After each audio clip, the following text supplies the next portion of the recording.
Hello and welcome to Shinsoban. This is episode 2. She's wondering where a Titan's butthole is, and I've got a tinfoil hat on. That's a wild way to start the episode. Hey, it's not a lie, you know? Anyways, my name is Bea. My name's Jay. And yes, I was wondering, in fact, about whether a Titan has a butthole. And I have a good reason why. Sure you do. Okay, before we even start the volume, it was because I was having a short talk with Jay before we started recording, and we were basically talking about that one joke in volume 2, like in this volume, about, I think, was it this guy's name was Reiner. He was like, "Oh, if our plan doesn't work, we can just stick something up their butts, and that will work." And that just made me wonder if they even had buttholes. But I'm sure they do, right? Because they eat. I am advocating for that fact that they probably don't have a butthole. Really? I know they don't have genitals. Exactly. So, if you don't have a way to pee, why do you have a way to poo? They do have a way to pee. Oh wait, no, they don't have a way to pee. Exactly. But isn't that because they exert steam? I have no idea. I just think that they actually do not pee or poo. Here's my theory. Here's my tinfoil hat, right? All I'm saying is that potentially the extra mass they eat helps them grow in size, perhaps. Like, it just adds to their body. Yeah, because think about it. If you can't pee, why can you poo? Well, maybe their pee. No, never mind. This is getting a bit too gross. Like, what if their One poop was cannot watery? happen without the other. You cannot, you know? I guess so. I don't really know. You did bio. You should know this. Yeah, but we never had to talk about organisms that don't pee. Well, technically yes, but I mean Actually, larger organisms that I think the word you're looking for is multicellular organisms. Oh yes. Yeah, I actually sat in on a single year 12 level bio Are we just going to session keep on shouting once. out our like high school teachers? Yeah, shout out to not my bio teacher. Miss Roberts. Hell yeah, love you wherever you are. You were her honorary student though. You were there quite a lot, so I just want to say, guys, for the record, I performed better at her end of year quiz than all of her bio students combined, alright? So, I don't think that's right, but okay. hey, my team was first because of my big brain. Okay. We'll leave it at that. But yeah, do Titans have buttholes? That's the question for today. That's your homework for today, apart from reading volume 3. Would love your comments and your views. Yep. Oh wait, before we start, a surprising turn of events. We do not have a quirky little mic stand today. I do have a quirky mic stand. It's me. I'm a quirky guy. True, I am quite a little quirky gal. Yeah, I'm not like other guys. We've got our mics set up, just pinned to our shirts. We figured that at least once we should be normal. So here it is. And that's the episode we start with wondering where the genitals of the Titans are. Yeah, we had to be weird in some way, so We're making up for it. for sure. So, where did we end off? And how was volume 1? I don't remember how we ended off, I think. Uh Oh, yes, I do remember. Our protagonist fucking died. Oh yes, he's dead. Spoiler alert, there's no more manga actually. I think I made that same joke last week. It's okay. I'm nothing if not green. I believe in recycling, guys. Yes. Or reusing Yep. our joke. Oh, my co-host here is a bit sleepy. No. It's not even that late, so I don't know. We record in the evenings. I don't think this counts as evening, but sure. Can't the girl be... It's almost 11 p.m. Okay. Can't the girl be sleepy? No. Okay. Okay, so what happened last volume? So the Colossus Titan after 5 years from its first appearance, comes back to haunt everyone, and now is starting to breach the second wall. Wall of Rose, if I remember correctly. Actually, we call him Big Chungus around here. Oh yes, Big Chungus. Big Chungus. Our lovely little guy. A little guy. He's a lovely little guy. Yeah.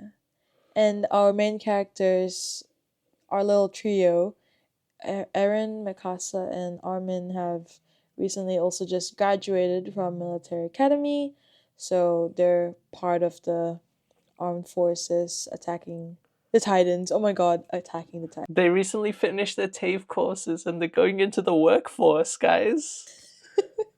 Yes, they are. They're out in the world. And yes, Jay is not wrong. Aaron ends up being eaten by a Titan to save Armin. And Yep. at this point in the story, Mikasa doesn't know about that yet. So we'll have to see what happens from there. Okay, we ready to start? Yeah, why don't you take us through a brief overview of what happens this volume? Okay. Volume 2 is the big one. 5 whole chapters. A lot of things happen. It's insane. So the volume sets the tone real quickly in the beginning. We're in the middle of all the fighting, humans versus Titans, as always. And Yep.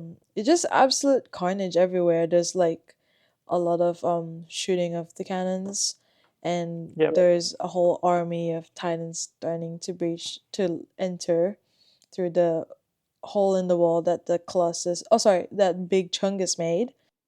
Thank you. Yes.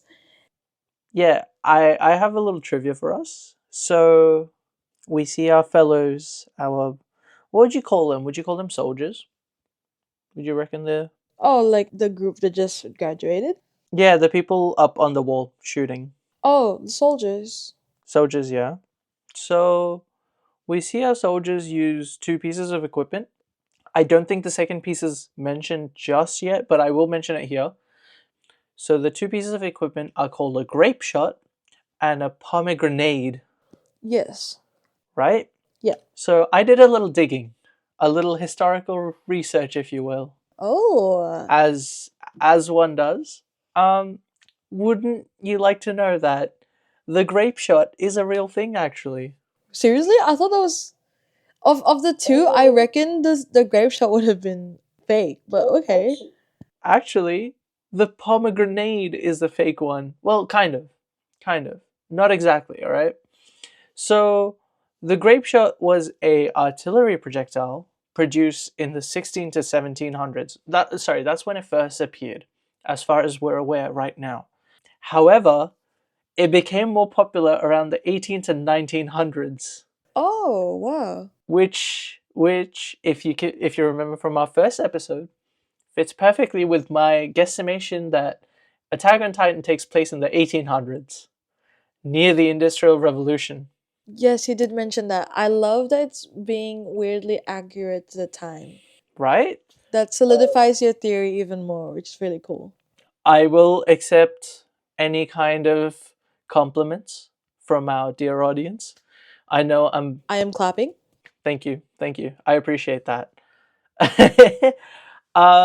So at the end of this chapter, they mention the pomegranates, right? And the design documents state that the pomegranate is meant to be a pun on the Japanese spelling of high explosive projectile. Oh. I did a Google translation and I scoured Google. I couldn't find any relation between the two. I translated both words into Japanese, like pomegranate and high explosive project. There's no connection as far as I'm aware. So I'm guessing the translation edited the joke. But I did find a very interesting piece of trivia. Okay. So, of course, in the manga, it's called a pomegranate, right? Like a grenade in the palm of your hands, like a little grenade, right? Which is a real thing. Like soldiers use grenades all the time. Yeah. The word grenade actually originates from the second half of pomegranate with a T. Oh. The idea is it's meant to resemble a pomegranate in that it has tiny little loose shrapnel on the inside. So when you explode a pomegranate, it acts like a grenade. I see it, the imagery. Yeah. Yeah, so So the word grenade already has origins to the word pomegranate, but also at the yes, same time, the pomegranate the pomegranate is what I'm calling it. pomegranate is also kind of like a play on the Japanese pronunciation of pomegranate. No, high explosive projectile. Oh yes, the high explosive projectile, also the grenade. Which, to be completely fair, makes absolutely no sense considering the design documents state the pomegranate is something soldiers would throw with their arms rather than actually launching it the same way the grape shot is. So take that part with a grain of salt. But yeah, some interesting little trivia about the weaponry they use. I love that. I just thought weird, like round little thing that they shoot. Okay, grape, sure. Yeah. It's a grenade in the palm of your hand. It's a palm grenade. Like, Actually, interestingly enough, the grape shot to an extent still survives till today.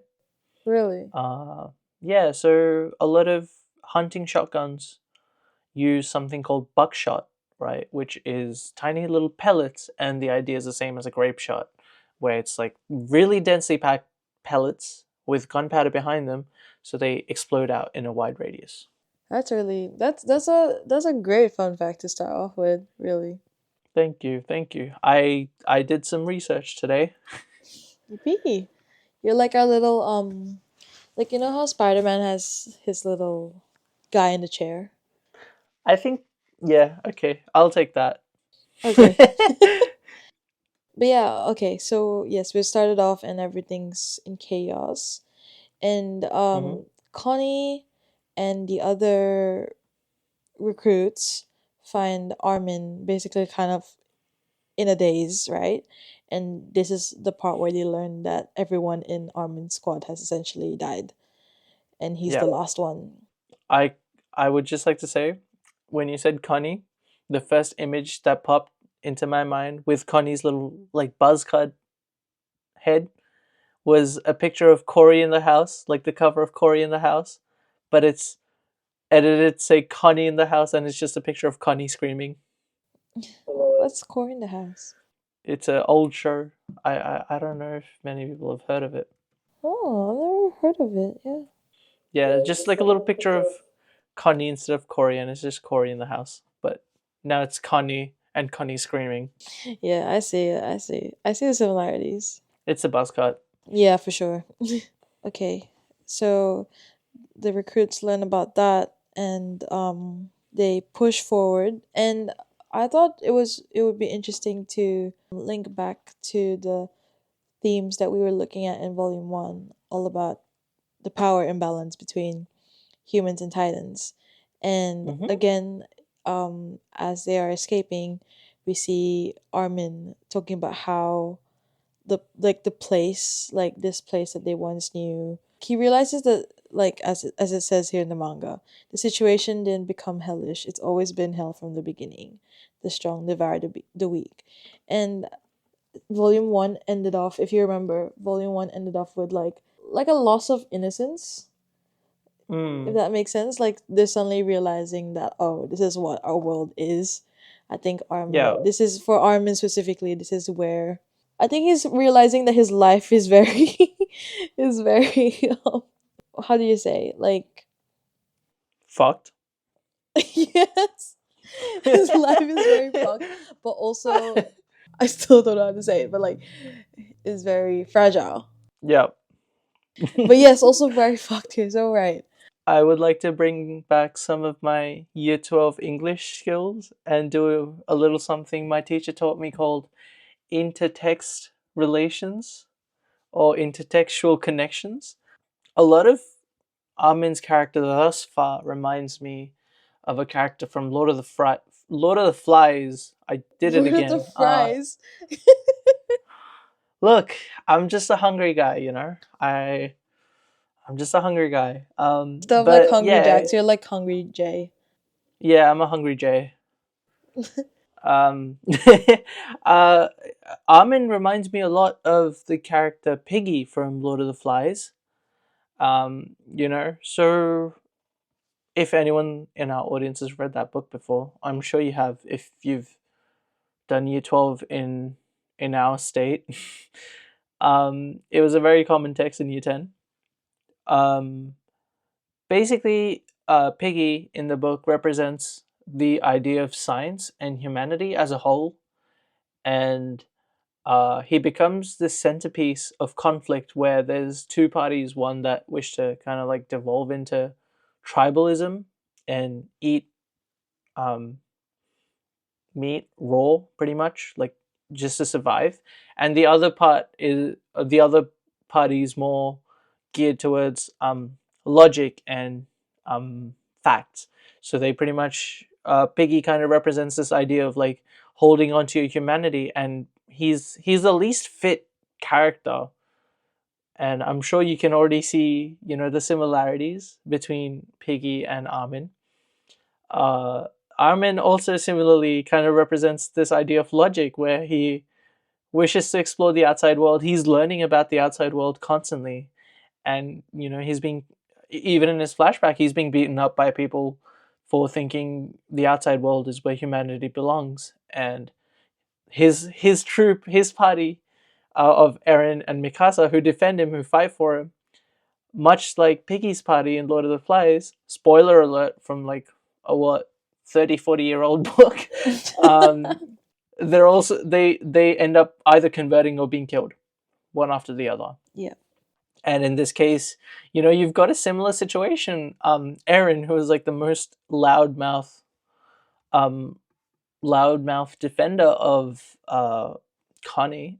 Sorry, not Connie. Armin. He's already been eaten by a titan. He's been eaten by the outside, pretty much, if you will. Um, and we don't know where Mikasa really lands up because, well, she's very clearly someone who just she's been following the directive of protecting Eren this whole time, so we don't know where she'll land. But yeah, just a little connection I wanted to make. Yeah, and just to like expand on that, I also think like this is as much as like Armin right now has kind of had like a supporting role as of right now. I think this is also the point in the story where we kind of start seeing how his um character actually starts to play like a role in the bigger scheme of in the grander scheme of things. Like I would say Mm. like our main characters just like any other coming of age YA. Good old shonen manga.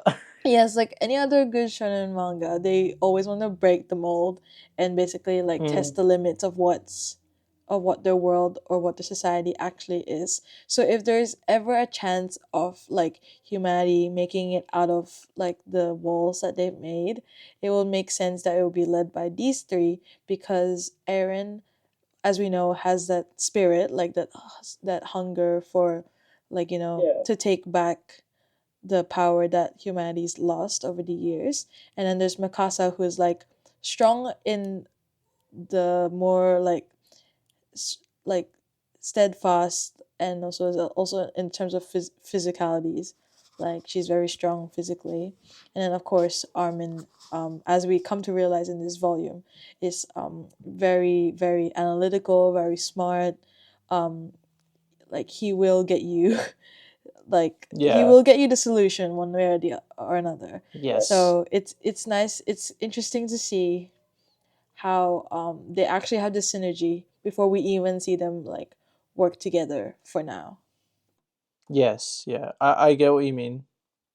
But yeah, so like the synergy that we would have been able to see with these three characters, like it was quite clear that they were Mm. building, the author was building towards a situation where the best qualities out of these three characters would have in combination would have worked really well as a unit, Yeah. in terms of leading humanity out of its captivity, out of its birdcage. When you put it like that, that's such an interesting way to see it, because that reminds me of Legend of Zelda. Weirdly enough, Oh, because if you think about it, the three characters represent the Triforce. You got the Triforce of Power, which is Mikasa. You got the Triforce of Bravery, which is Eren. And you got the Triforce of Wisdom. So Armin's our little Princess Zelda. Armin is Princess Zelda. That's the theory of that's actually the title of our episode now. Armin is Princess Zelda, yeah.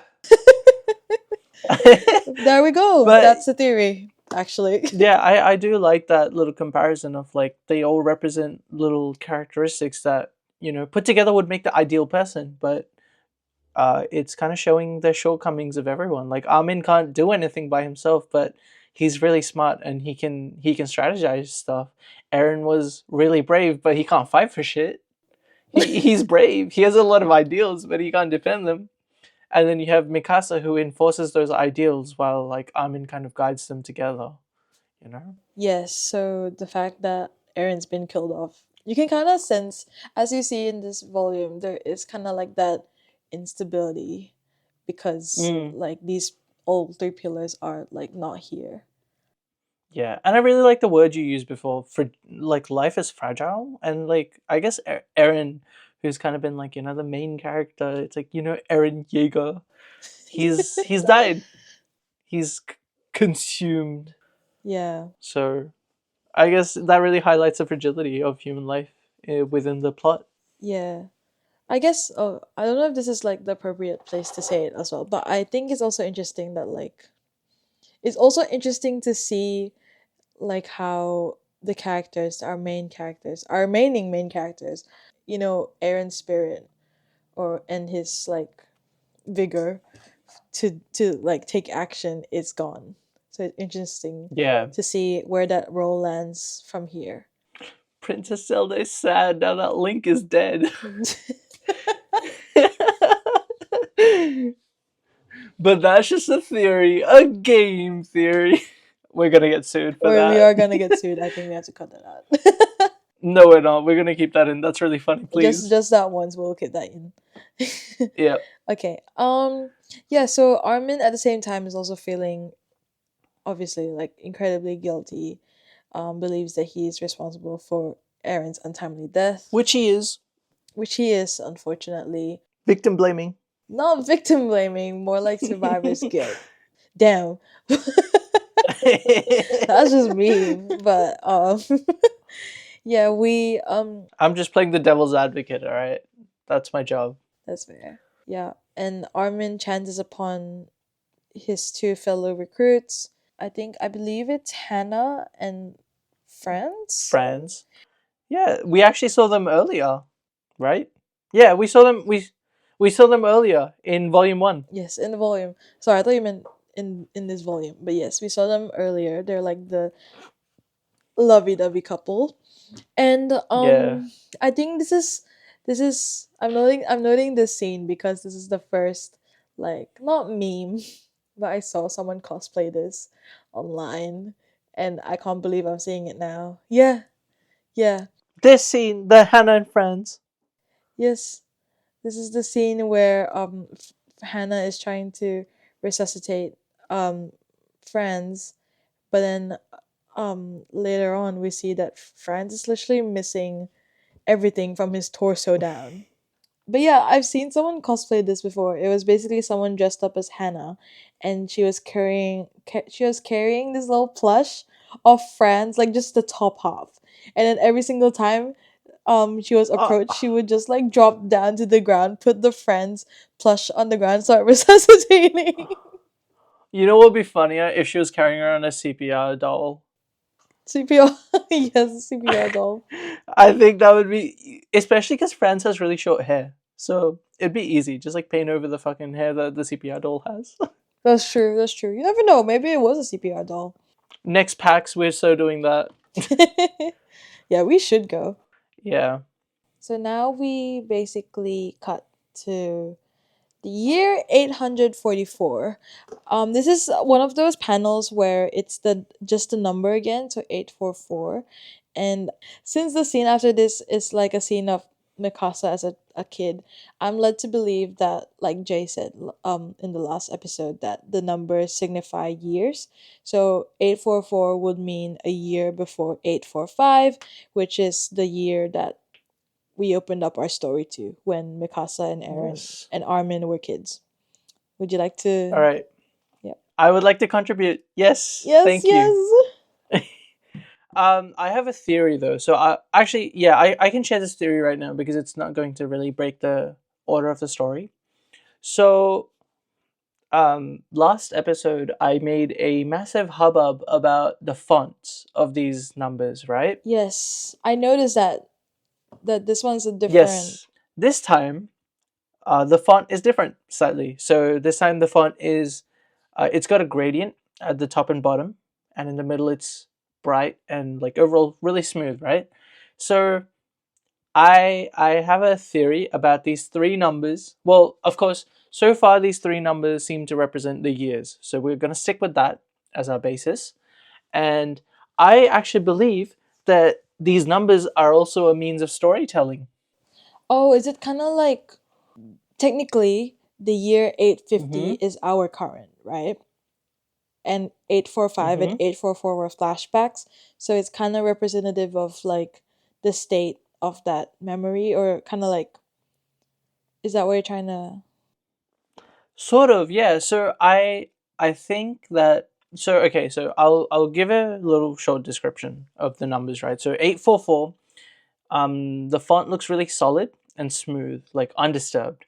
And then you have 845, which has strings coming off of it. It's unraveling, sort of, or like something new is being made. And then 850 is really structured and even like kind of rigid in a way, right? That's how I describe these three fonts. So the way I see it, these fonts potentially are describing one of two things, or both actually. So it could either be describing Eren's life or the state of humanity, actually, through these Oh. numbers. So 844 has this gradient on it, right? Like it's the font otherwise is really well defined. There's no like roughness to it. It's really smooth the way it's written. So but there's a shadow. Like the gradient to me could represent a shadow. That shadow possibly being Big Chungus or the Colossus, the big ass titan, the fuck ass big titan. It's like an impending doom kind of state, but for now everything's peaceful in quotation marks. And then 845 is the year of the attack of the big titan, and that's when humanity's like life course, Eren's lifestyle is completely disrupted. So the little strings coming off of it are like possible unravelings of the kind of like the fabric of society that's been the status quo up until then. And then 845 850, sorry, has little black bars running through it. That could possibly mean that society is trying to build itself back up, but it's got a few pieces missing from it. That's why, some things are blacked out, like people, names, all of that's like been blacked out in lines. So it's missing little portions here and there, kind of like a glitch effect, if you will. That's my theory so far. I wonder if we'll see more numbers. I generally don't remember. Like when I was writing this theory, I was planning on fucking with you and saying like, "Oh yeah, dude, this is totally what it means." But now I generally don't know because I can't remember if these numbers show up again. That's fine. So, so this is like an actual theory I have right now. That's a very solid theory, though. Like, I can see how the numbers are being used as a plot, like as a way to hint at the plot as it unfolds. So that could be Yeah, a pretty solid theory there. Okay. thank you. So what does happen in the year 844, in the year of our Lord 844? Um our Lord Big Chungus, before his arrival. Um Would this be technically 844 BBC? 844 BC, yes. No, 844 BBC because Before it's Big before Chungus? Big Chungus. Yes, 844 BBC. Yep, and 845 onwards, it's It's whatever zero year ABC. No, ABC. it's ABC, Yes, zero ABC. like the Michael Jackson song. Yes. Yes, so the year before the arrival of our great Lord Big Chungus, we see Mikasa with her biological mom and dad. They're in their little house, and we see that there's been some procedure that's happened to Mikasa, something about the Mm-hmm. inheritance of the clan symbol. I'm not sure which clan Ooh, this is or what clan her interesting. family or her mom's side belongs to, but yes, there is a handing down of Why not the. her dad's side? It could be a dad's side's family. Yes, that's true, like just one of her parents. So Yeah. the inheritance of a clan symbol. And we learned that um basically Aaron's dad, so Dr. Jaeger, is it Grisha Jaeger, Yes. is on the way to for an examination basically. And Mm-hmm.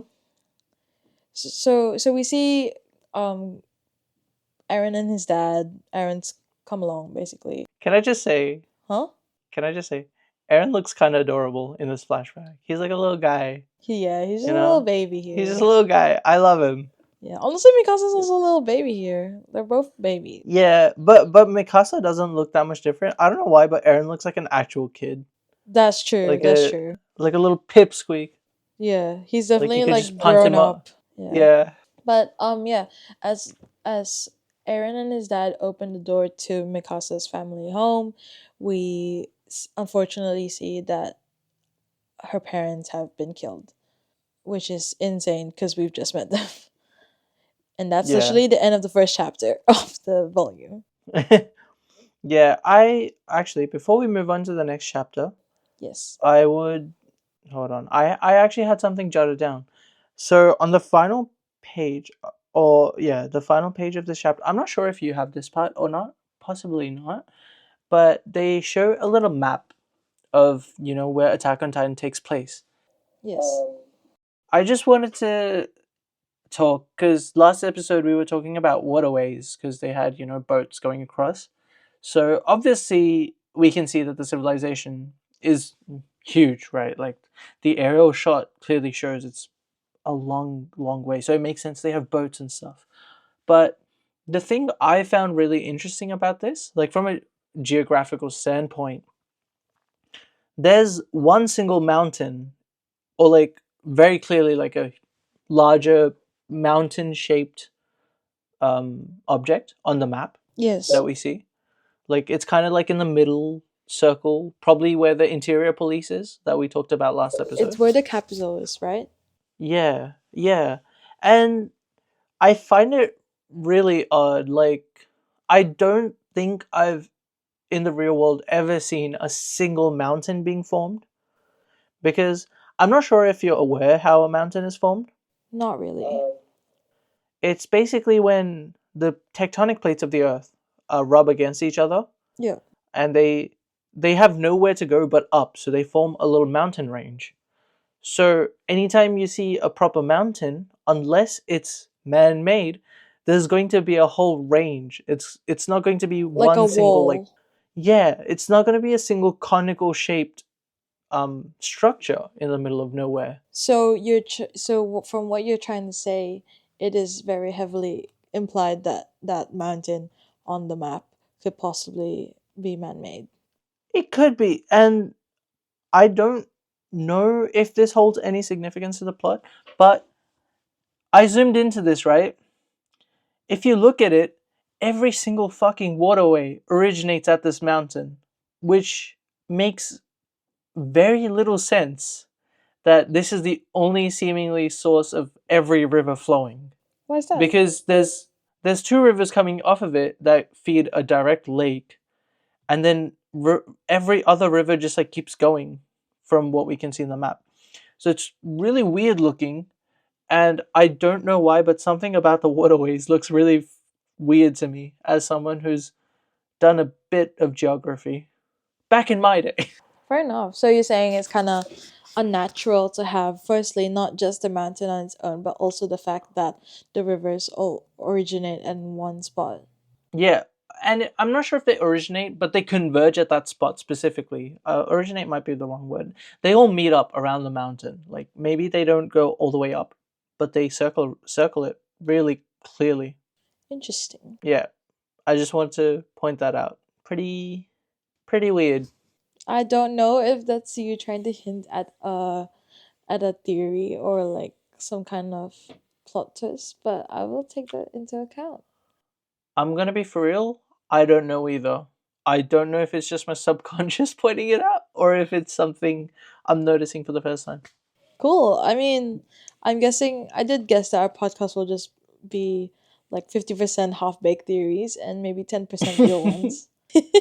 But yeah, I did say I have my tinfoil hat on today. I have a that's lot of true. theories. That's true. We do have our tinfoil hats today, so you'll find a lot of. No, I'm sorry. It's not V. It's only me. You're Oh, too busy thinking about Titan buttholes. I already forgot, but now that you mention it again, I guess I have to think about it again. No, seriously, where do they poop from? Or piss? I hope they That's don't poop. Cause imagine finding like chungus, big chungus size poops, like just out in the open. if we say that like on average, like a 1.7 meter tall man poops about 2 kilos. No, we're not doing this.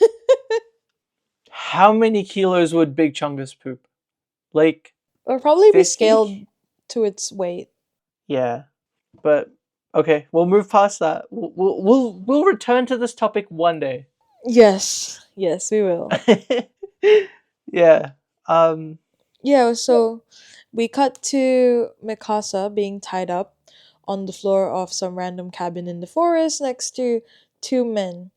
And we find out that the reason why her parents got killed was because the men were planning to sell off either Mikasa. Well, it was originally supposed to be Mikasa's mom. Mhm. They were planning to sell her off to people in the capital because she is quote unquote an Oriental. Basically, she is Mhm. a person of color, and as one of the last living Asians in this society, she's Mhm. seen as a like as someone rare and unique, and they're planning to sell her off. But since she's dead, now they're just gonna move on to Mikasa, which is Can insane. I add some trivia to this? Yes. What? How? Okay. So if it's not clear, I like history and geography a bit, just a tad. You know, I was very interested because Mikasa's last name is Ackerman, right? Yes. So, um, Mikasa's clearly a Japanese name. It relates to a dreadnought back from Japan, a warship used in World War II. Or it can be a reference to one of the mountains in Japan, actually. Oh, Yeah, there's a mountain called Mount Mikasa. Pretty interesting. really? Yeah, so I was curious what her last name, if her last name has any importance. It's a So, according to Google, Ackerman is a Germanic or Dutch originating name,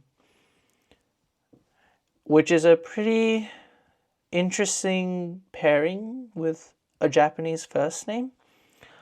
Um, and the name Ackerman actually comes from the English words acre and man. So, Ackerman means like plowman or farmer, Oh, like a man of the earth. That's literally what it means. wait, that makes sense because there is a scene, like there is like a panel down like later on in the chapter where they're like Hmm. essentially gardening. So maybe that could be a little. Yeah, I thought that was pretty interesting, and as any good mildly insane person does, I went further down this rabbit hole because I wanted to search a bit more. I decided to do Erin's last name because I was curious Oh, if it has any meaning, yeah. and yes, it does. Erin's last name does have a meaning. It is again a German last name. It comes from the German word Jagen, I think, which means to hunt. And Aaron's last name by logic means hunter, which is pretty fitting for him being a hunter of. Well, he was meant to be a hunter of titans. That was his dream, right? Like he wants to kill all the titans. He wants to hunt them down. Pretty interesting last name. This does. Germany and Japan do have a certain history together from a few decades ago, back in World War II, the Tripartite Act. So it's pretty interesting that the author is linking these two, or it could be Netherlands. I'm not sure. These two pairs being put together is pretty interesting, and I wonder if that's like pointing at something. So that's my little trivia.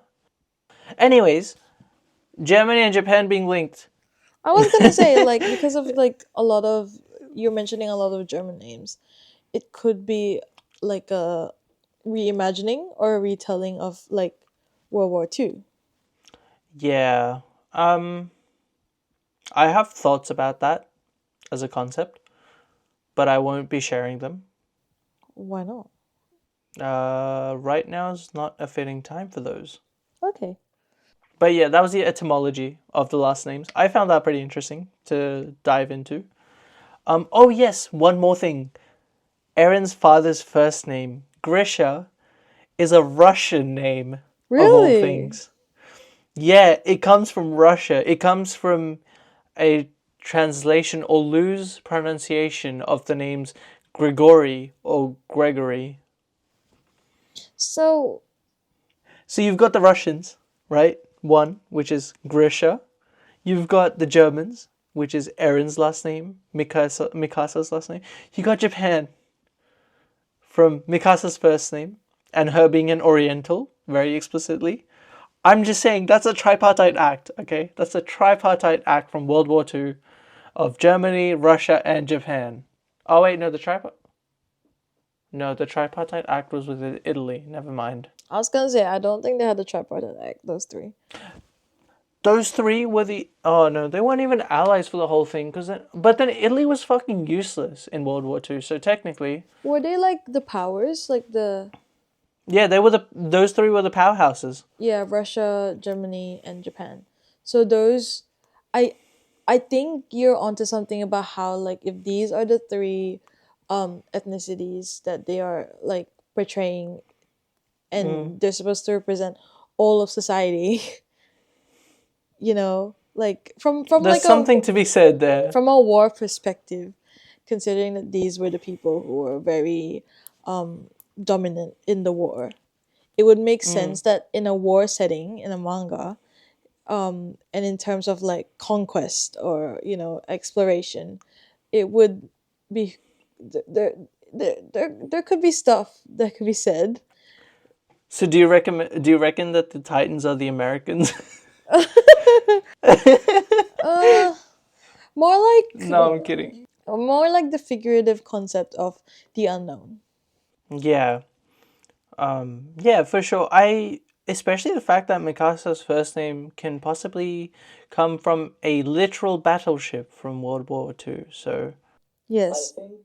there is something to be said there, but I guess we'll find out more as we go on. Yes, I'm sure we will. Yeah, and then we see that the two men genuinely did invade Mikasa's house and kill her parents in cold blood. And at the same Mm, time, Mikasa experiencing this loss and despair, she mentions that it feels cold. And yeah. yeah, I just feel really sad for her. Like she's just a normal Mm, girl having her parents ripped away.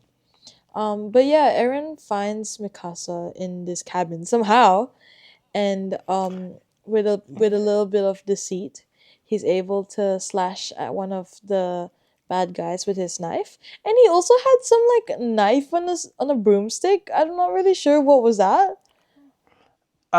so he had a knife on him. He killed one of them, and then he ran into a closet where you see more broomsticks lying around, and he quickly ties his knife onto the broomstick to create a spear. For like a 6-year-old. I don't know how old they are. Probably not 6-year-old. It's giving, it's Loki giving knight in shining armor, but slightly gruesome. Yeah, for sure. But this is also Um, insane skills to have for a little kid. yeah, I find it's pretty fucking weird that like a presumably 6 7 year old can think so far ahead to make a spear so quickly, but then 1 year later he's seen just like running headfirst into like clear danger and then getting beat the fuck up. Like, did he lose brain cells? Maybe. You never know. I Yeah. mean, with the Prince of Big Chungus, you'd be scared. But this was pre appearance, right? Like he was running to fight kids like before that. Um Also we get our first ever panel of Eren saying Tatakai Tatakai. Sorry, I've been seeing too many memes of Eren just yelling fight. It's like burnt into my brain now. I hope we watch the anime because I'd love to see that in person. I think yeah. I would consider watching the anime just for watching Eren say fight over and over. Yeah, so Eren tries to save Mikasa from, being Mm-hmm. tied up, and but the arrival of the third intruder, or the third captor, leads to Eren being essentially beaten up, right?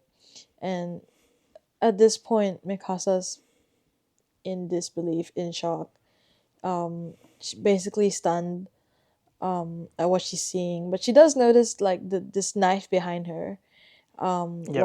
while Aaron's being beaten up by the last guy. And yes, like as Jay said, Aaron saying, how do you say it? Tatakai? Yeah, Tatakai. Tatakai. And just saying like you can't win without fighting. This really Yeah. gets her motivated to actually, try and fight off these bad people.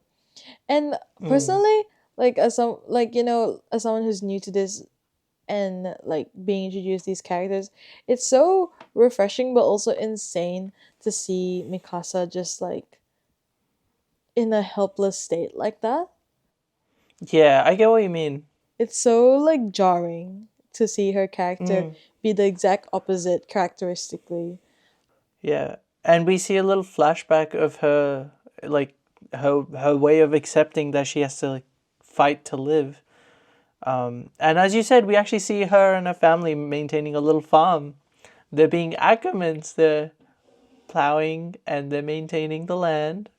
Yeah. Very fitting. It makes Very me cute. wonder if like this is another case of like the whole John Smith, like the typical American, I want to say John American. Doe. Yeah, not John Doe, but like those last names that were originating from like professions. So John. there's Fisher, Mm-hmm. Oh Smith. yeah. There's Yeah. another one, Baker. Is this just like the German version? This is the Ackermans. They're the farmers. Yeah. Yeah.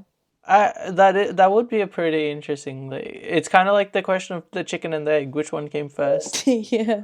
Mm-hmm. Oh yeah, and I forgot to mention this before, but I think the scene where Aaron like physically kills another human being, and at the same time while doing this calling them like an animal, at least in this translation, I think it nicely shows the other side of humanity, like apart from them being Yeah. hopeful and like wanting to make change, and being better than what they once were. There's also that flip side where honestly we're evil. We all turn on Yeah. each other. We have like a lot of self-preservation. You can see that as well from that scene with the evacuation and the stupid businessman. Mm. Yeah, so maybe it shows how inherently Selfish we selfish are. yeah, how inherently selfish we are as a race. Yeah. And yeah, and just like how we see humans being violent towards other humans, we also see Mikasa linking the violence that she's stunned by to violence that she's already observed in her like, even though she's in her younger years. Like, we see violence everywhere, right? Like Yeah. how the predator preys on the weaker creatures, Yep. how her dad's bringing back this bird that he shot and he's gripping it by the neck. Like, Yeah. I think this is also the point. I think it's interesting that this scene is happening in this volume, just like how Armin was like losing his innocence. I think Mm. also this is where it starts for Mikasa, and that's why she seems more mature than everyone else, is because she's had to come to this realization way, way before them. Like she's normalized the idea of needing to kill to survive. Is that what you're trying to say? Like she's gotten used to it by this point. Yes, like she has seen society as it is, and it's Yeah. evil. Like it's not like Yeah. there hasn't been she hasn't been wearing the rose tinted glasses for ages, Yeah. and this is it. I think it goes back to the idea of, like it's a meme, but it really fits so well. Like the idea of the Triforce where Armin Armin represents kind of just wisdom and knowledge. Like he can't accept the fact that the world is evil. Instead, he just sees himself as weak because he knows he doesn't have the power or the courage to stand up. Whereas Mikasa doesn't see the world as evil. She just sees as the world as that's what it is. Like she just has to fight for her survival. It kind of like goes back to the like key character traits of being the in the personification of intelligence and the personification of power. Yeah, I agree. Yeah, like he's had to run away just because he's realized that it's not his strength isn't in in his physical power. So it makes sense Yeah, why, at the moment, in comparison to the other two, of course, he'll be seen as like the weak one because his strength up to now hasn't fully been displayed. yeah, Yeah, but we'll get to that. Yeah, for now, yeah, um, Aaron and Mikasa have successfully fought off the three intruders and have essentially killed the three of them. And I thought I would like to point something out here. yes. So Interesting. yes, so at the end when Eren and Mikasa are finally safe, we see that Grisha, which is who is Eren's dad, rushes to see him, right? And he's basically very, very concerned for Eren's safety, like saying, "How could Mm, you throw away your life so easily?" And he's very angry about that. But considering what happened in the first volume, I found it really interesting that if this is the year 844 and the events in Aaron's childhood was 845, so basically a year apart. It's quite interesting to me how fast this switch up was between Aaron's dad, so basically Grisha Jaeger's stance towards his son's self preservation versus a year later when he wants to join the military um, and basically sacrifice his yeah, life. So I find that really, really interesting. I don't know what theory we could get from that, but yeah, there is something weird that it's not syncing up. yeah, yeah. I definitely get what you mean. Like, there's some sort of disconnect between the two instances, and like they're clearly they're at most exactly 1 year apart. They can't be more than that. So yeah, I get what you mean. It's really sudden, I guess, the switch up. Especially because so far, that's pretty much the only two times, apart from one flashback of Aaron's, where we actually see Grisha having any interactions or relevance. But yeah, I'm hoping we get a reason why as to that is. Hopefully we get more Yeah, flashbacks as we continue on with this journey to find out what's going on there. Also, I would like to point out before we move on, when Mikasa goes to kill the third robber, she stamps her foot down so hard. One of the floorboards literally breaks and splinters, like it juts upwards out of the pressure she places on it. Which I don't know if you've ever tried to stand on a floorboard, but that shit's made to last. And she's okay. So I'm pretty sure she's not that much older than Eren, if at all, because Grisha says that Mikasa's around the same age as Eren. Yep. So that, like, if Eren's 6, at most she's 7. It's like, how's that 7-year old at most like putting out so much power to break that floorboard? I reckon it's like one of those fight or flight responses. Like, you know how they always say, like, oh, with adrenaline. A mother can lift a car off a baby. Yeah, Yeah. yeah, you're right. So that could be it. And wasn't not meaning to make this connection, but maybe that's why Mikasa right now is written to have such a maternal role towards Eren. Like, Could be. this is the last family she believes she has. Yeah, And we obviously know that she has a lot of sincerity and care for Eren. Eren's like, yeah. as we see in this flashback, Eren becomes her source of comfort. Eren gives her the red scarf. So this A is very cute little moment. right. I didn't actually know. I knew of Mikasa's red scarf. I knew that was iconic, but I did not know it was like basically a symbol of their friendship and their, you know, sense of familiarity. So Yeah, I like that I know that now. yeah. It's a very sweet moment, and I think it's highlighted even more because of how depressing the rest of the story so far has been. Like, Yes. Eren gets eaten, fucking everyone else is dying to the Titans. And then you just get like a little flashback of Mikasa and how she got her scarf. It's such a sweet little moment, and even Yeah. then, it's tainted with murder and kidnapping. Yeah. This manga for sure is, well, I like to I would say it's not, like, it's not to say that I don't read manga that has a lot of violence and killings in it, but I don't think I've read a manga where it straight off starts with like war, like Yeah, fighting, like, so yeah. it's interesting for me, to say the least, Mm.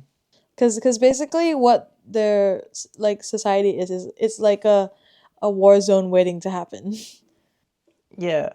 Also, I like how Eren's kind of personified as slightly more mature. Like, I know I rag on Eren a lot so far, like even in the previous episode. I keep on calling him childish and immature, but he is someone who cares deeply, and it's very clear that he's very accepting of the people around him.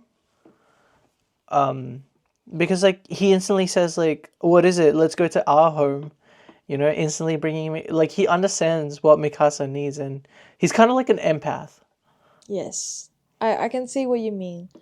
Like, he doesn't have to, like, in the simplicity of his actions, he's able to bring a lot of comfort to Mikasa, who's just lost her family. So Yeah. yeah, it's just natural to him. That's essentially the end of the flashback. Yep. Eren, and now we know why Mikasa lives with Eren and his family. Well, and now we're back here, and Mikasa's still fighting off some more titans, and she's hoping deep down that um this hurts, like, this the ending of this chapter, because she's literally said here, in this world I do have some place I can return to. Yeah. Like, It's so painful.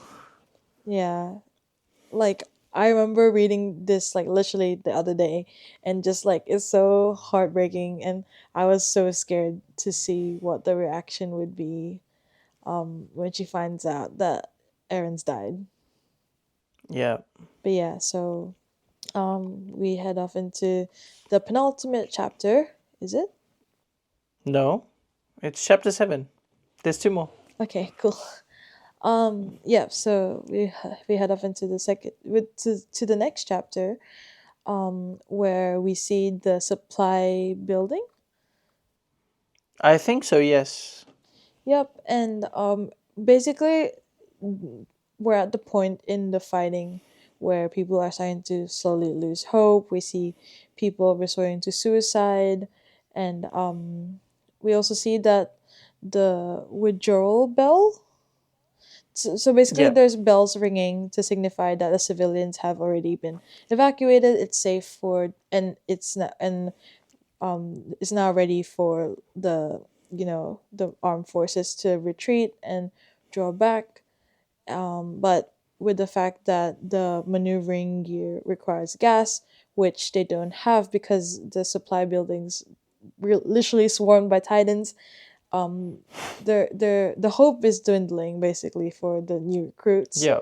And as you can see, Armin is still like Mans is down. Like Mans is not responding. Well, to be He's grieving fair, for his boyfriend. yeah, yeah, he's just really mourning his loss. I mean, I don't blame him.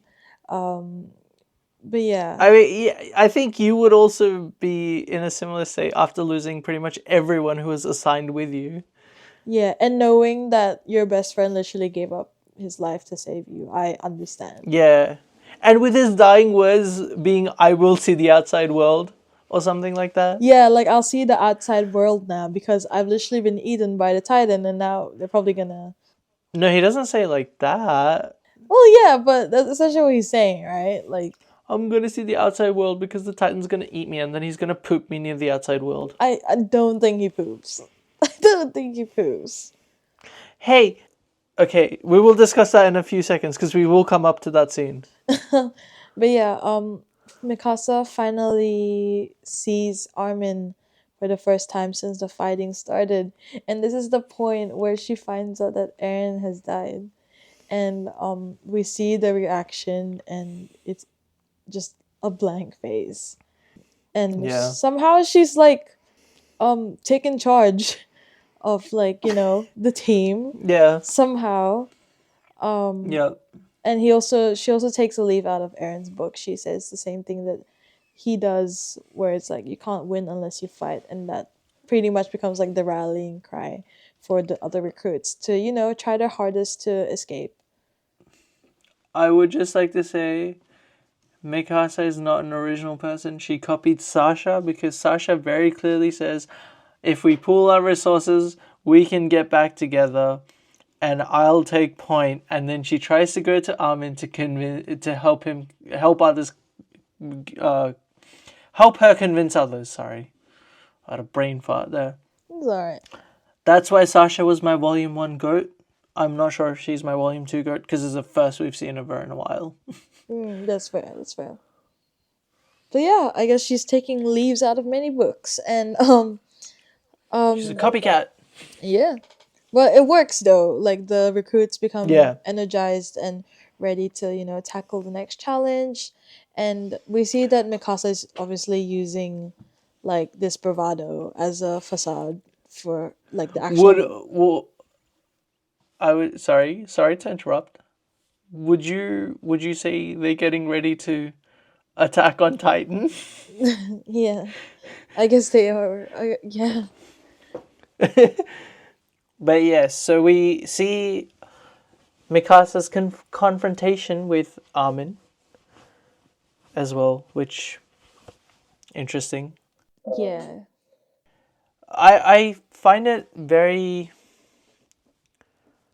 jarring that she almost instantly just says, "Calm down, it's okay, it is what it is." Like I don't know, kind of caught me off guard. I was expecting that to be her breaking point. Yes. I did too. But obviously we see that as they're like making their way towards the supply building, Mikasa's clearly hiding her grief behind all like the bravery and encouragement that she's giving to the fellow recruits. Um, Mm-hmm. yeah, Armin notices that she's recklessly utilizing the gas that's remaining on her maneuvering gear, and Yep. like he suspected, she falls because like she runs out of the gas. And Yep. in her sadness we see that even though there's a titan approaching her, she's pretty much resolved to dying. But in the split second, she decides not to give up because um she reasoned with herself that if she dies now, she there won't be any chance for her to remember, or get remember Aaron anymore, which is really sweet, but it's also really really sad. Yeah, it was. I also liked the little overlaying of her flashback with the knife, like her little, the remainder of her blade and the little knife. It's a very bittersweet overlaying, especially because the chapter is actually called Short Blade, Yes, yes. and I think that's in reference to this little scene actually. Yeah, I think it in that panel specifically. I'm glad you brought it up. It basically shows how it's kind of how time has kind of been cyclical for her. Like it's come full circle where it's like she's lost and she's learned to live past that, and now she's lost everything again. And Yep. yeah, and like we see here, this is also the point in her story, at least in this present time, where she realizes how bitter and cruel the world actually is. It's like another wake up call Yep. for her the second time around, which might mean that she could get even harsher and colder than before. At the same time, it also means we could see even more development for someone like Armin. Yes, that's true. That's true. And we're hoping for that. Um, We're hoping for that. I do like that as soon as Mikasa resolves to attack with whatever she has by her hand, we instantly see a Titan decking another Titan in like a gruesome ass punch.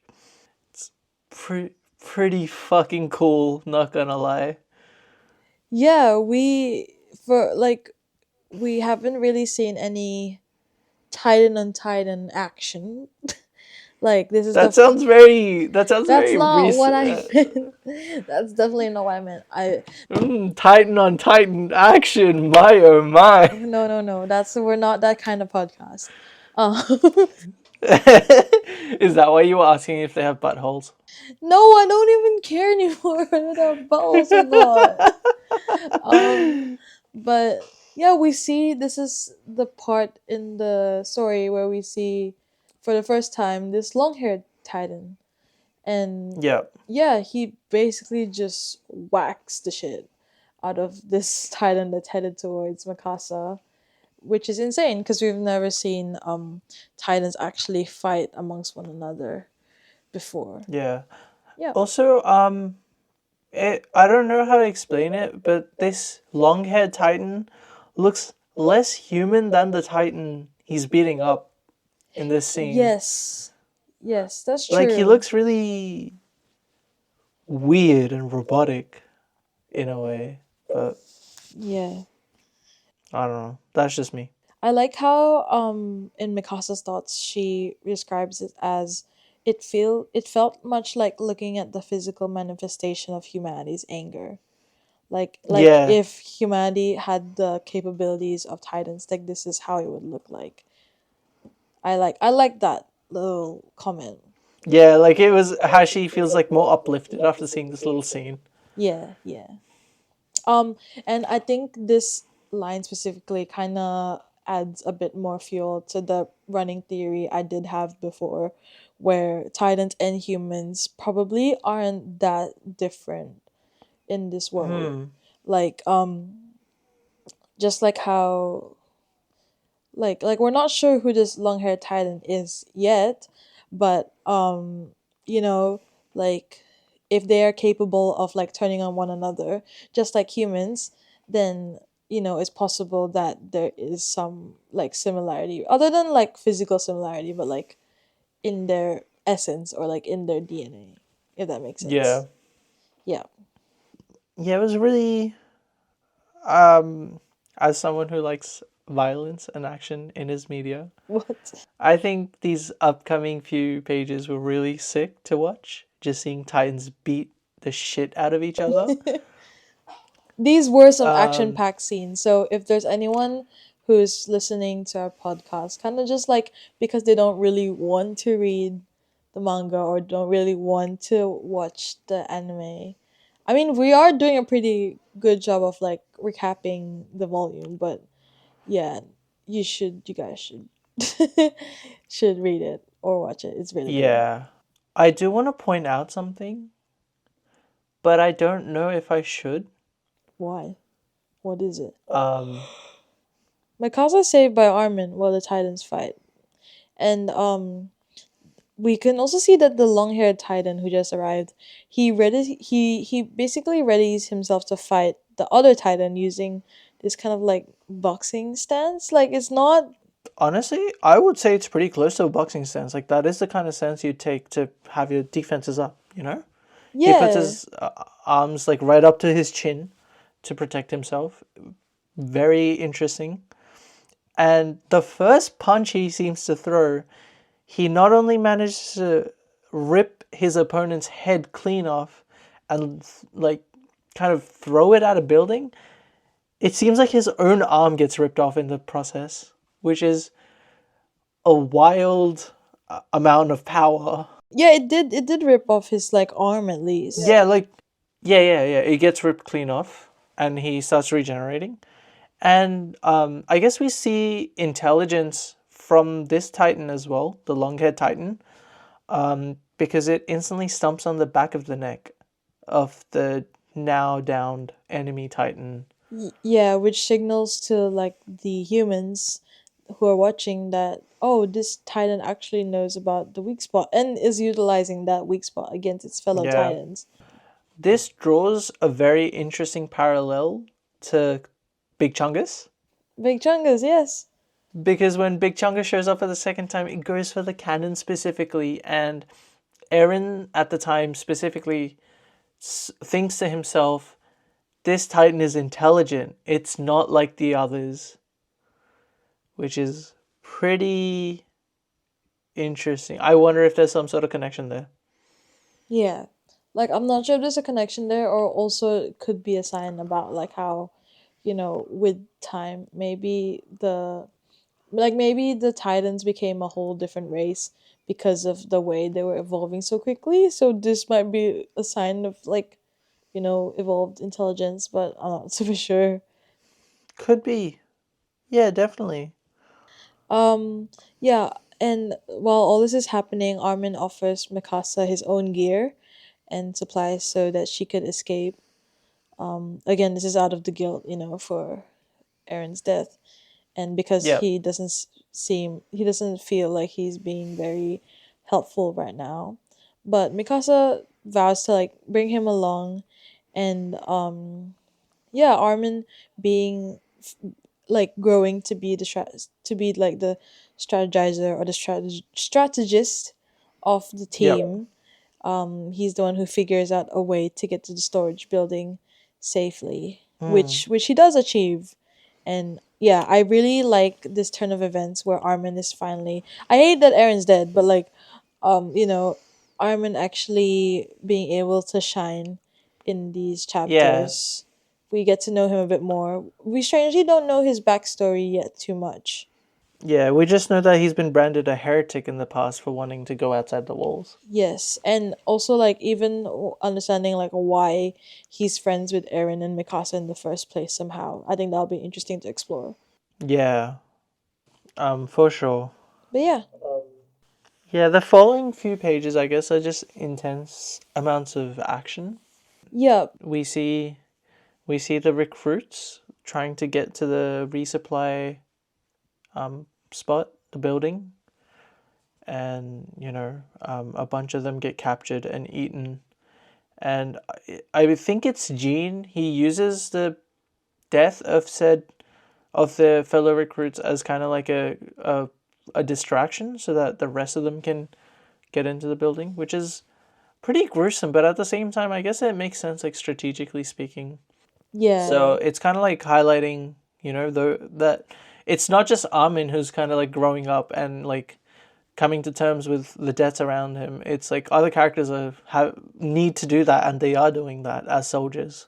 Like it's out of necessity and out of like the need to, self-preserve that they're making these Yeah, difficult choices. And yeah, we have to remember they're probably all around the same age. These are like teenagers we're talking about. yeah. Like they're younger than most of us right now, which is pretty insane that they're just living through. So you can't really fault them for what they do and don't do. Yeah, for sure. Yeah. When the team of recruits reach the supply building, there's of course like some scuffling that breaks out because everyone's kind of like accusing one another, like why, like because of like the supply building being compromised, we've lost these people, blah blah blah blah.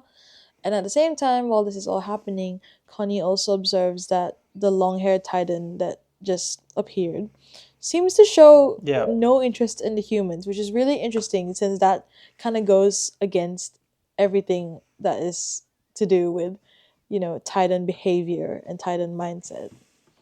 yeah, But they plan to use this fact as a distraction for their imminent escape plan. yeah, Yeah. So the main plan, once again fabricated by Armin himself, is to use people in the lift, like mm-hmm. people in the lift as bait to blind like the seven titans that are in the building, in a simultaneous attack. While at the same time, there are people who kind of from the rear attack the weak spot of each titan, in order to save everyone, which is quite risky considering they need to do this one shot, one kill 7 times. But Yeah. yeah. And this is the part, dear friends, where one of the recruits, I think specifically Reiner, says, "Hey, if hitting them, if slicing them in the back doesn't work, you might as well stick something long and hard up their ass." Um, so there we have it. I'm guessing since a recruit has the nerve to say that you can shove something up their ass, I'm assuming there is an ass to shove it up. So, um, I yeah, I still don't know if they have a butthole. I don't know, man. I I hope they do, just because that would be painful if they don't. But at the same time, I don't think anybody in this volume shoves anything up their butt. There it is. Yeah. What I would like to highlight is, I guess we've already moved past it, but I think it's pretty interesting. We actually get to learn more about the Titans and the different classes here. Um, so the final page of chapter 8 again has like a little design document of sorts. Um, we see we see that the average human height of a soldier, sorry, the average height of a soldier is 1.7 meters, which is pretty good height. But anyways, the Titans are divided into four classes. So we have a 5 to 4 meter class, a 7 meter class, a 15 meter class, and then a 50 meter class, Yes. which is mathematically a really weird choice. Because if you look at all the other numbers, so 1.7, you double that, right? 1.7 is really close to 2. So if you double 2, you get 4. So 5 to 4 meters being the next step up is a pretty logical step, right? Because it's like double the size of a human. And then double of 4 is 8. So 7 meters being 7 meters being the next step. Okay, I can get that. 7 meters being doubled is 14 meters. So yeah, the next class is 15 meters. Sensible, right? So if I like, it's a doubling of the previous number roughly. But then the next step after that is straight up just 50 meters. Like that's the next class you see, like a 50-meter class. And and we've been actually quoting it wrong. The Big Chungus or Colossus Titan is estimated to be around 60 meters, not 50 meters. The walls are 50 meters tall. So it's almost like from a 15, if we say it's a 16, it's almost like instead of a times 2, it's a times 4. Yeah, which makes me think, I wonder if there's potentially a 30-meter class that they're not mentioning for some reason. Like maybe it's a class that we just haven't dealt with yet, but might Yeah. have. I think I remember us saying like, oh, in exchange for this or this, like certain titans might have different abilities. So I'm wondering if Mm, fifth, like like you said, 50-meter titans are titans who basically gave up parts of themselves to actually, be advantageous on based on size. Maybe if we see 30-meter titans, they could be a balance between its large size but also having like innate abilities that could yeah. prove detrimental to the human beings. Yeah, like a kind of like a stepping stone between like a 15-meter and a 50-meter.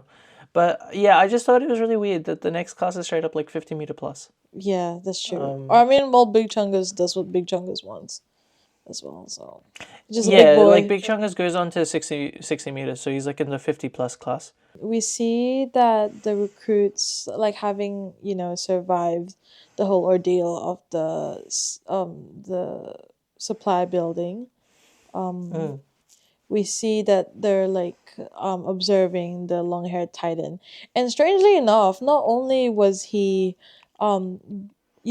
attacking other titans instead of the humans, strangely enough, the titans themselves are eating him, which is quite insane yep, because this is the first instance of cannibalism that anyone of the human beings have observed.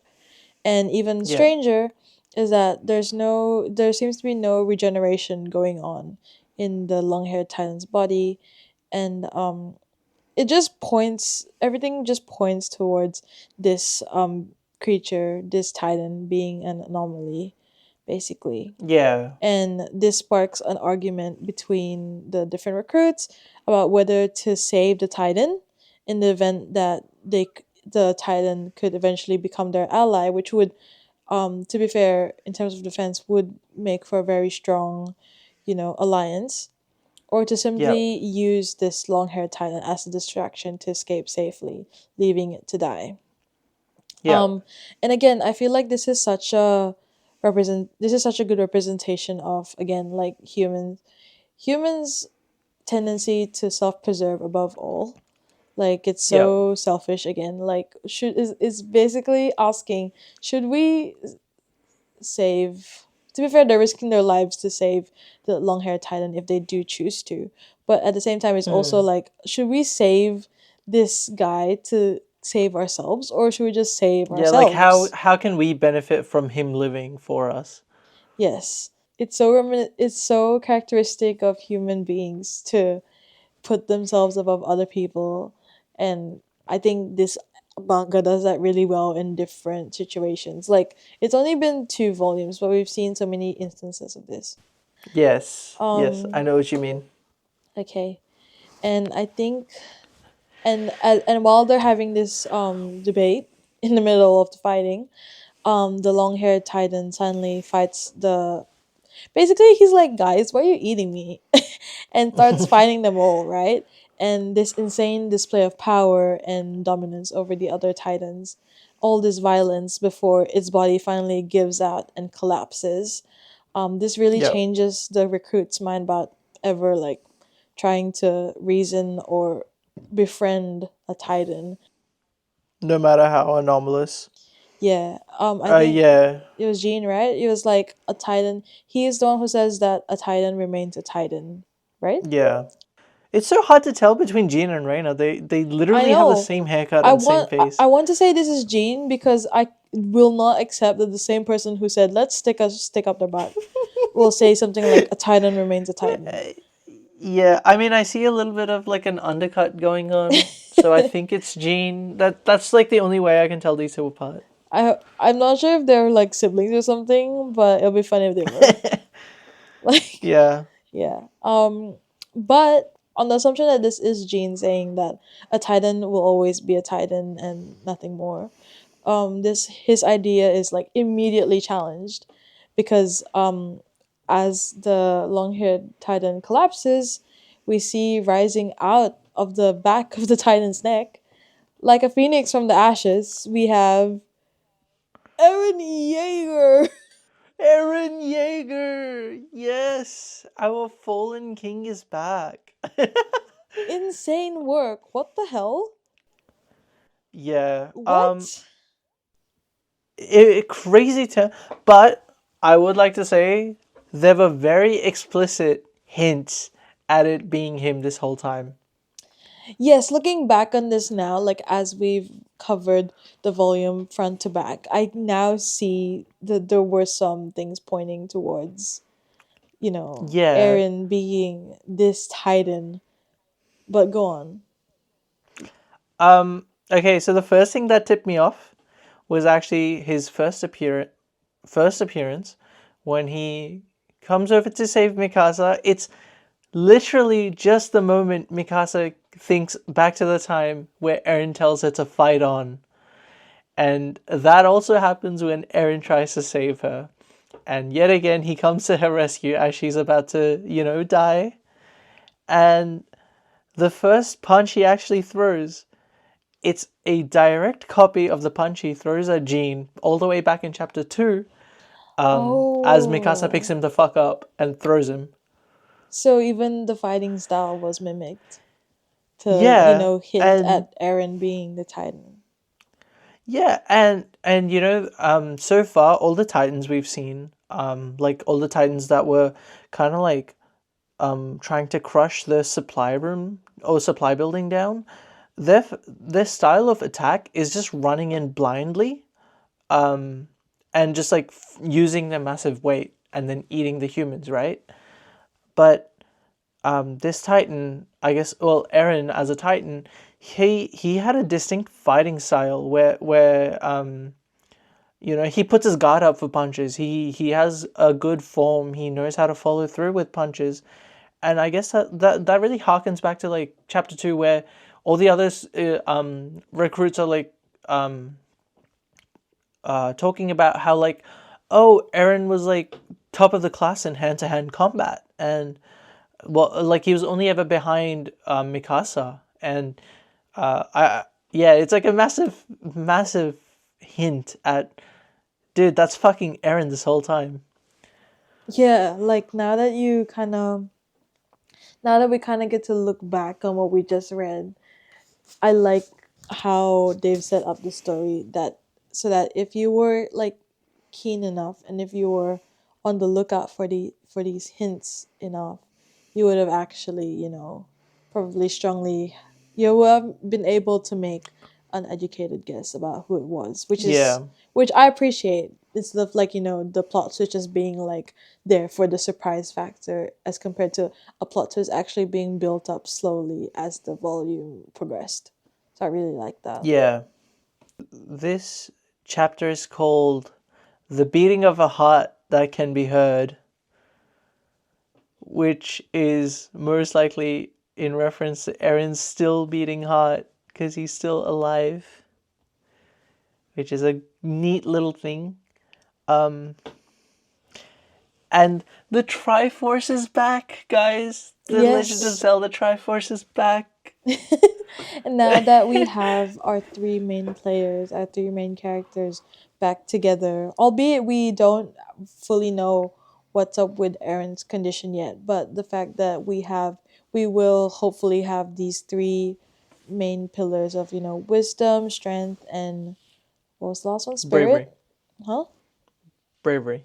And bravery together. It'll be interesting to see how the story progresses with these three characters working in tandem this time with one another. Also, I think it's about time I reveal that my MVP for this volume is actually Eren. He's had a complete redemption of himself from volume 1. He's no longer just a little shit who gets thrown about. The throw counter was 3, by the way. and I still think he kept on forgetting because he has mild concussion from from Mikasa throwing him around. That's fair.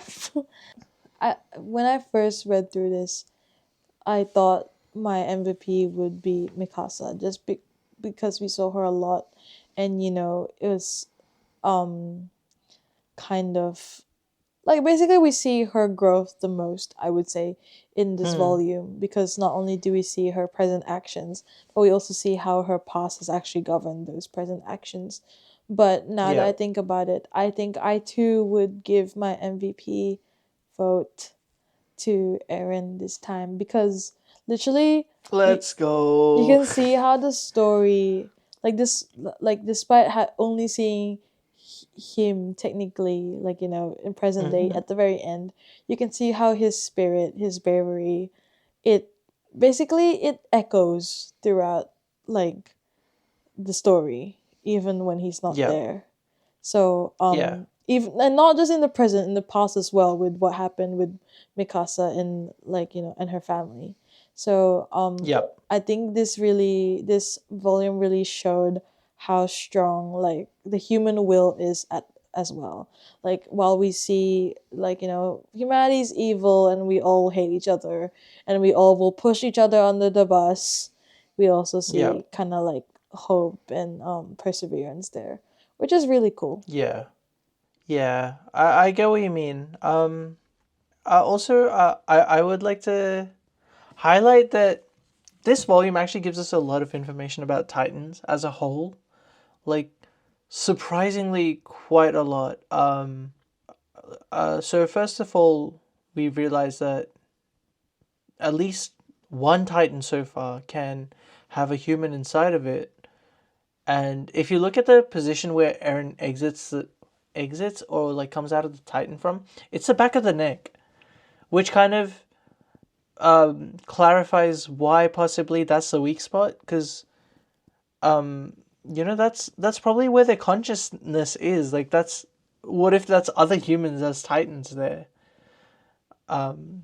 like at that part of the neck of the other Titans. That's where like every single human is, and that's why cutting that portion open kills the human inside, which kills the Titan.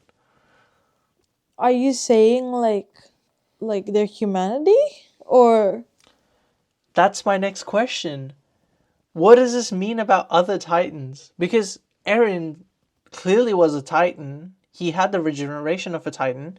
He had the size of a Titan. He had the strength of a Titan. But he is still human. He exits the Titan as a human. So what does this mean about all the other Titans we're seeing who seemingly are hell-bent on destroying humanity? Like, what the fuck happened? Why are they Titans now? Like, did they choose to become Titans? Or is there like some kind of sickness that makes them a Titan? You know? I know exactly what you mean. Um, Now that you mentioned that theory about how, like, the Titans, the quite obviously their life force somehow is not in their, like, where we would situate our heart, but more in the back of their neck, and the fact that Yeah. Aaron, a human, is able to survive in the back of the neck until the point where the Titan's body dies, it makes me wonder if, like how I said about how Titans and humans may be related, in some shape or form, if there's Yeah. a way, like how Aaron was able to control a Titan, if some Titans are just like creatures who evolved from, if they're a new species that evolved from creatures that humans used to control, if that makes sense. Mm. Yeah. Also, like, I guess it begs the question of like, is it like are Titans just like fleshy mech suits for humans that are gone Yes, rogue? like, are they just Gundam but not? Meat? Are they Meat Gundam? That explains why they Or don't pee. that was my next question. Do they still poop? Because there is still a human portion to them. Yes. So do they poop? I need to know this, please. Do they take a dump? I think we need to do our research alongside reading the next volume. We need to see if the author ever mentioned if they poop. Oh yes, I have Eh, one last theory for yes. that I hope will conclude our little episode here. I just remembered Yep. something. I feel like a character who we overlook in this volume a little bit is Aaron's dad, Grisha Jaeger. Mm-hmm. We do not know yet where he is right now, but we know that Yep. after the death of Aaron's mom and his wife, we know that he comes back and tries to inject Aaron with something. Yep. And that makes me want to believe that that may be one of the reasons, if not the main reason, why Aaron survived being eaten by a titan. Interesting. Yeah, like there Hmm. has to be a reason, at least in a biological standpoint, why Aaron, despite being eaten, was able to live in the titan. So I have one explanation. yes, He had main character plot armor. yes, but what is it? Yeah, I didn't think that far. Yeah. But um, yeah, I think um, I'm curious. What do you think? Was Volume One better, or is Volume Two better? Are they equal in quality for you? Mm, on an action standpoint, I really like the second this volume because it Mm-hmm. really, I think it for me it really expanded the world as like their society sees it, like the Titans attack and how like politics and you know Yep. society works for them. But at the same time, I really like the initial introduction we have to our characters and our world in the first volume. So it's hard to beat. They offer different things and they both do it well. How about you? Yeah. For me, I think I slightly prefer Volume Two over Volume One. It's a bit more action packed. Um, and I do enjoy that it while I enjoyed the world building in Volume One, I think Volume Two is a bit better because it answers, the more like it presents more things to be curious about. Hmm. Like it answers some things, it leaves you with more questions, and I guess it's like a perfect way to make you want to read the next volume. Yeah, I do agree with you on that standpoint. Which is why I can't wait to read volume 3. Yeah, so for our audience, and I guess for you as well, volume 3 will be chapters 10 to 13. Do your pre-reading, do your pre-work. Yes. This will be on the test. What is the We test? will, Do talents have buttholes? Is that still the yeah. question? So we'll have a 10-mark question. Do Titans have buttholes? Um, and for 10 marks, we expect a whole thesis paper, We as one expect does. you to bring your tinfoil hats for the next one. I'm sure we're gonna have much more content to dissect and theorize. Yeah, I think we will. Do you remember if we last time shared the titles of every chapter coming up? We didn't do it for this time. We didn't. We were supposed to. In the first volume, we said what the titles were. Oh, okay. Well, we can go through it right now. So, Volume 2, Chapter 5 is titled A Dull Glow in the Midst of Despair. 6 is titled The World That the Girl Saw. 7 is Small Blade, as we already discussed. 8 is Roar, like the Katy Perry song. And 9 is The Beating of a Heart Can Be Heard, which I think is a song from Les Miserables, which I've sung at school before. Really? Yeah, when the beating of your heart matches the beating of the drum, there is a life about to come into. something like that. I don't know. Just I for sang it just letting years you know, ago. I don't think we can include that. It's my personal rendition, dude. What the hell? True, You I guys should suppose. if we have a Patreon by the time this episode goes live, you guys should definitely sub to it to hear me sing.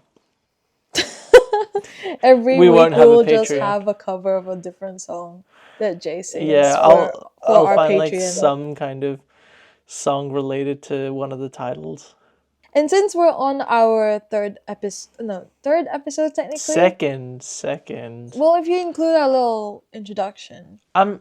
Yeah, but that's not like a full Okay, episode. fine. And since we're on our second episode and you guys have kind of gone to know us, let us know if you want a community of some sort, maybe a Patreon, maybe a little Maybe a Discord. Discord channel server, sorry. Do let us know. Yeah, and I guess like future manga to cover, because while this will take some time, Attack on Titan is only 13 volumes long, I believe. Really? No way, I lied. It's a bit more. It's like Isn't it like half a quite a bit year? more. Like 20 I something? capped. It's 34 volumes. We're in here for the long game. We will be seeing Attack on Titan through. But yeah, we will see it through, but it will come to an end. So we would like to know what else to cover next. Yeah. You know, So do let us know if you have any manga you'd like us to dissect, or if you'd like to know what manga me and Jay have read individually that we might be able to mansplain to one another. yeah. Or if you'd like to just hear out our favorite mangas of all time or some shit. Yeah. Anyways, once more, next week we'll be covering volume 3. So that's chapters 10 to 13. Wikipedia does state there is a side story called Captain Levi, but the place I'm reading this manga on doesn't seem to have that side story part of it. So probably not important. I'm gonna ignore it. Thanks for hanging out with us on our little book club on the internet. Yeah, hope you enjoyed this week's meeting, if you will. We'll see you in the next one. Yeah, see you in volume 3, episode 3. Bye bye.